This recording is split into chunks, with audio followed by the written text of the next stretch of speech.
नमस्कार दोस्तों, संकल्प मैथ्स क्लासेस में आपका स्वागत है। घातांक करड़ी का भाग 4 हल कर रहे हैं हम। ये देखिए कोष्टक के अंदर कोष्टक लगे हुए हैं। सबसे पहले जो अंदर कोष्टक है उसको हल करते हैं हम।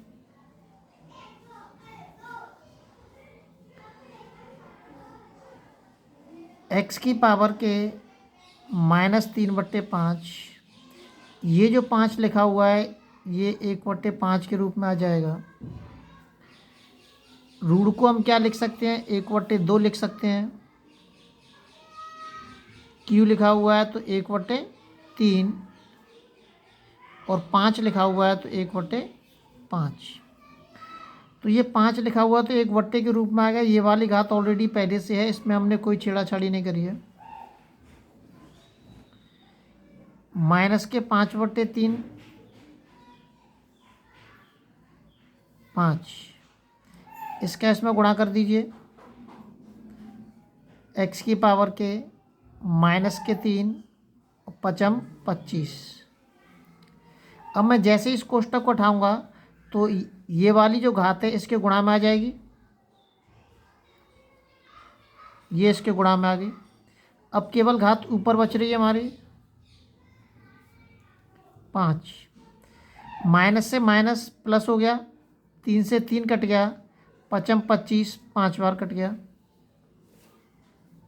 अब क्या बच रहा है, केवल x की पावर के 1/5 बच रहा है और ये वाली घात बच रही है। अब इस घात का भी इसके अंदर गुणा होगा, 5 से 5 कट गया, x उत्तर आ गया। ये आपको ध्यान रखना है कि यदि इस तरीके से घात के ऊपर घात दे रखी है तो इस घात का इसके अंदर गुणा होता है। जोड़ेंगे नहीं आप, इस घात का इसके अंदर गुणा होगा। यदि x² इंटू के x³ बेस समान है तो ये सारी घातें जुड़ जाएंगी, क्योंकि गुणा में घातें जुड़ती हैं। अगला सवाल देखते हैं।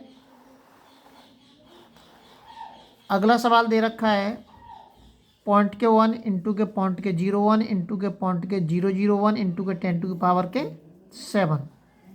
ये देखिए किसी की पावर के 10 की पावर के चाहे 7 लिखा हो या 10 की पावर के 20 लिखा हो या 10 की पावर के 2 लिखा हो या 10 की पावर के 4 लिखा हो, इन चीज़ों से हमें कोई फ़र्क नहीं पड़ता है।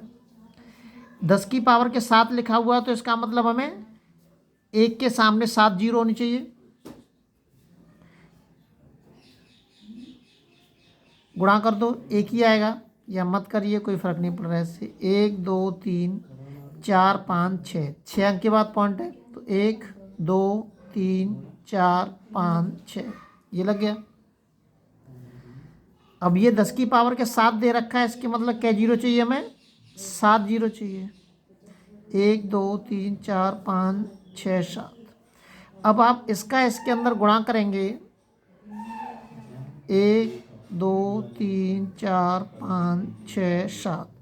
पॉइंट कितने अंक के बाद लगाना है हमें, 6 अंक के बाद। 1 2 3 4 5 6। तो इन जीरो का अब कोई मतलब नहीं हुआ, इसका मतलब उत्तर कितना आ गया, 10। इस तरीके के सवाल आते हैं और ये जितने भी मैं आपको सवाल कराता हूँ ये सभी किसी ना किसी एग्जाम में आए हुए सवाल हैं। अगला सवाल देखते हैं।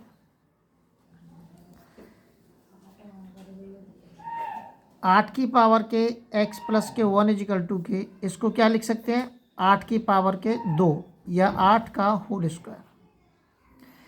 बेस दोनों के समान है, जब बेस समान है तो 8 से 8 खत्म हो जाएगा, घात बराबर के घात आ जाएगी।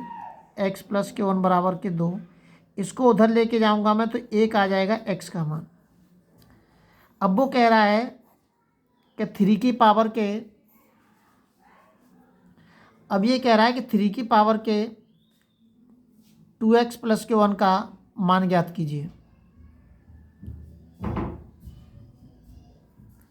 x का मान कितना निकाला है हमने, 1 निकाला है, प्लस के 1, 2 एकम 2, प्लस के 1, 2 और 1 कितने हो गए, 3 हो जाएंगे। इसका मतलब 3 का हमें 3 बार आपस में गुणा करना पड़ेगा, 27 उत्तर हो गया।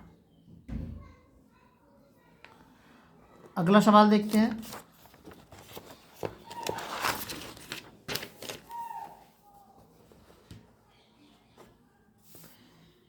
एट की पावर के 1.1 इंटू के 4 की पावर के 2.7, 3 की पावर के 3.3 बराबर के 2 की पावर के x, तो x का मान ज्ञात कीजिए। देखिए इसको लिख सकता हूँ मैं 2 का स्क्वायर, 2 का क्यूब, लेकिन जो क्यू है घात है वो इसके सीधे गुणा में आएगी, ये ध्यान रखना है। इसको लिख सकता हूँ 2 की पावर के स्क्वायर, ये भी गुणा में आ जाएगी। ये है ये हमारा, क्योंकि बेस हमारा समान होना चाहिए, एक जैसा होना चाहिए बेस। अगर बेस आपका समान नहीं होगा तो आप सवाल हल नहीं कर पाएंगे।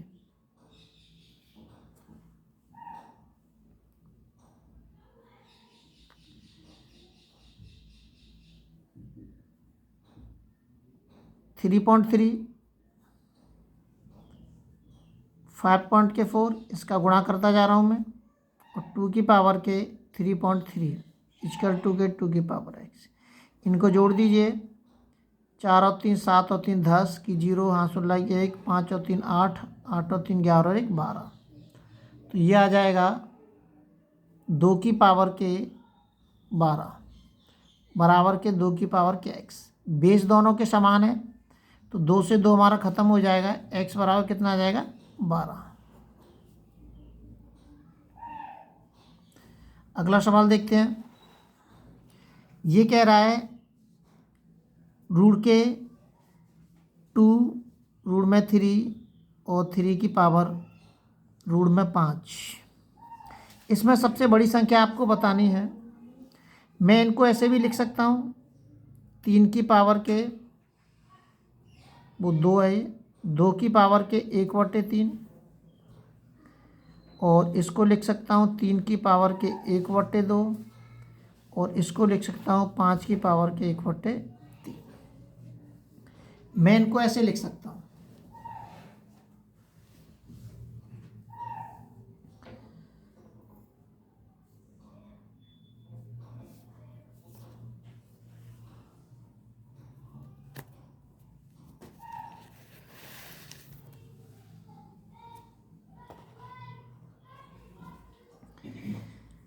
अब इसमें जो दे रखा है 3 2 3, इनका एलसीएम लीजिए आप। 3 2 3, एलसीएम कितना आएगा 6 आएगा। अब जो एलसीएम आएगा, एलसीएम का इसमें गुणा करते जाइए आप।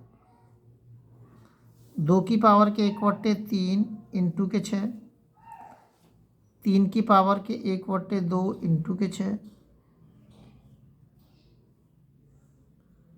5 की पावर के 1/3 इंटू के 6,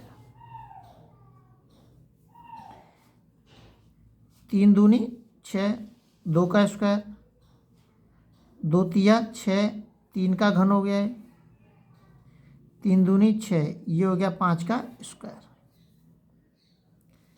4 हो जाएंगे, 27 हो जाएंगे, 25 हो जाएंगे। कौन सी संख्या बड़ी है? ये वाली बड़ी है। किसकी है? रूट के 3 की। तो इसमें सबसे बड़ी संख्या कौन सी आ गई? सबसे बड़ी संख्या आ जाएगी हमारी रूट के 3। अगला सवाल देखते हैं।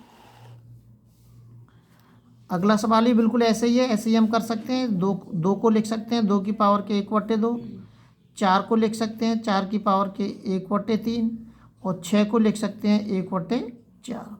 अब 2 3 4 का एलसीएम लीजिए। 2 3 4 का एलसीएम कितना आ जाएगा? काट लीजिए, 12 ही आएगा। एलसीएम 12 आ जाएगा। 12 का बिल्कुल जैसे अभी जो सवाल किया ऐसे ही करेंगे हम। 2 की पावर के 1/2 इंटू के 12, 4 की पावर के 1/3 इंटू के 12, और 6 की पावर के 1/4 इंटू के 12। 2 छिक्के 12, 2 की पावर के 6, 3 चौक 12, 4 की पावर के 4, 4 ती 12, और 6 की पावर 3। गुणा कर लीजिए 6 बार, 2 दूनी 4, 4 दूनी 8, 8 दूनी 16, 16 दूनी 32, 32 दूनी 64, ये आ जाएगा 64। 4 का कर लीजिए, 4 चौक 16, 16 चौक 64, 4 बार करना है। 4 चौक 16, 16 चौक 64, 64 में कर दीजिए 4 चौक 16 और 4 छिंगे 24 और 1 25, 256। और 6 का घन होता है हमारा 216। अब आप इसमें देख लीजिए कौन सी संख्या बड़ी है। ये वाली संख्या बड़ी है हमारी 256 वाली, ये किसकी है हमारी, इसकी है। तो सबसे बड़ी संख्या आ गई है, सबसे बड़ी संख्या, सबसे बड़ी संख्या आ गई। और सबसे छोटी संख्या कौन सी हो जाएगी, ये वाली हो जाएगी। इस तरह ये सवाल बहुत ज़्यादा पूछा जाता है, सबसे बड़ी संख्या और सबसे छोटी संख्या ज्ञात कीजिए, और इसमें अक्सर करके बच्चे गलती करके आते हैं। इसी तरह से लगातार नोटिफिकेशन प्राप्त करने के लिए चैनल को सब्सक्राइब और शेयर करना न भूलें।